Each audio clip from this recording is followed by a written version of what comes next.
Prenos e-bolniških listov. E-bol.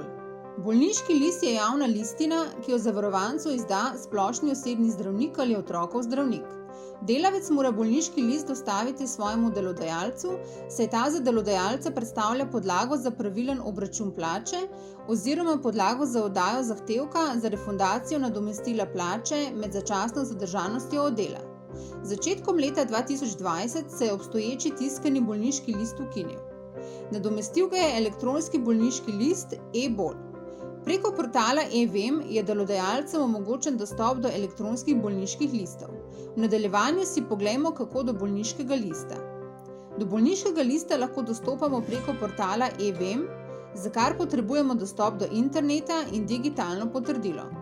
Če za vaš poslovni subjekt do elektronskih bolniških listov dostopa strani zakonitega zastopnika pooblaščena oseba, je potrebno urediti tudi pooblastilo. Kako pooblaščamo osebe, si poglejte v video priročniku Portal e-vem in pooblaščanje. Odpremo spletni brskalnik in v iskalno vrstico vpišemo e-vem ali URL naslov evem.gov.si. Prijavimo se v portal z digitalnim potrdilom preko gumba Prijava.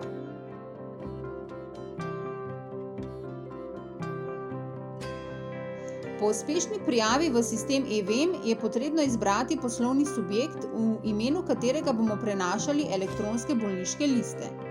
Ukolikor je ta subjekt samostojni podjetnik, se v polje vpišite davčno številko SP, vpiše davčna številka subjekta. Ukolikor gre za ostale poslovne subjekte, v polje vpišite 10-mestno matično številko, vpišemo matično številko poslovnega subjekta. Izbiro poslovnega subjekta lahko opravimo tudi s klikom na davčne oziroma matične številke v razdelku Zadnja uspešna iskanja ali pooblastila. Uporabnik portala lahko izbere le poslovni subjekt, pri katerem je v poslovnem registru subjektov registriran kot odgovorna ali pooblaščena oseba. Do bolniških listov za zaposlene dostopamo tako, da na namizju našega poslovnega subjekta kliknemo na povezavo. Prenos e-bolniških listov e-bol.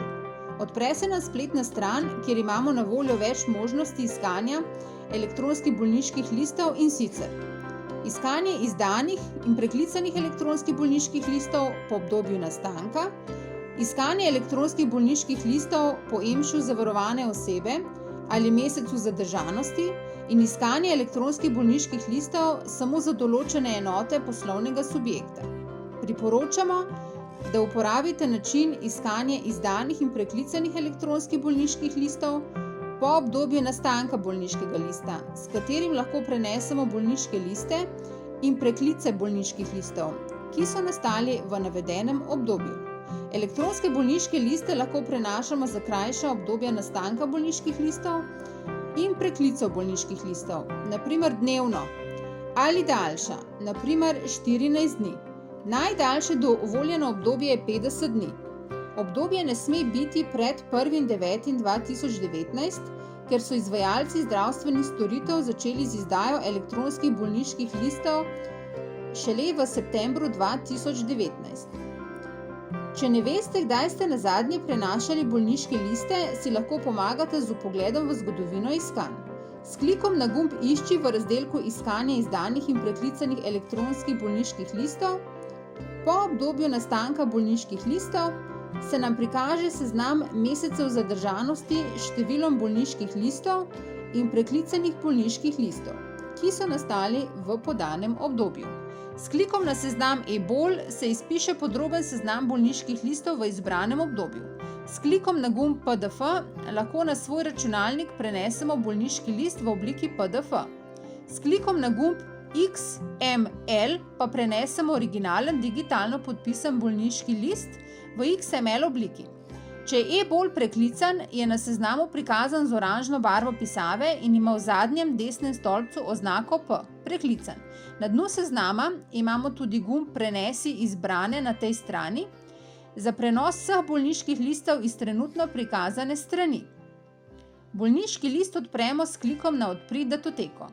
Običajno se prenosi datoteki spletne strani shranijo v mapo Prenosi na računalniku. Če ne vemo, kam se je shranil bolniški list, lahko kliknemo na 3 pikice, kjer izberemo Pokaži v mapi, kjer v izbrani mapi najdemo Prenesen bolniški list.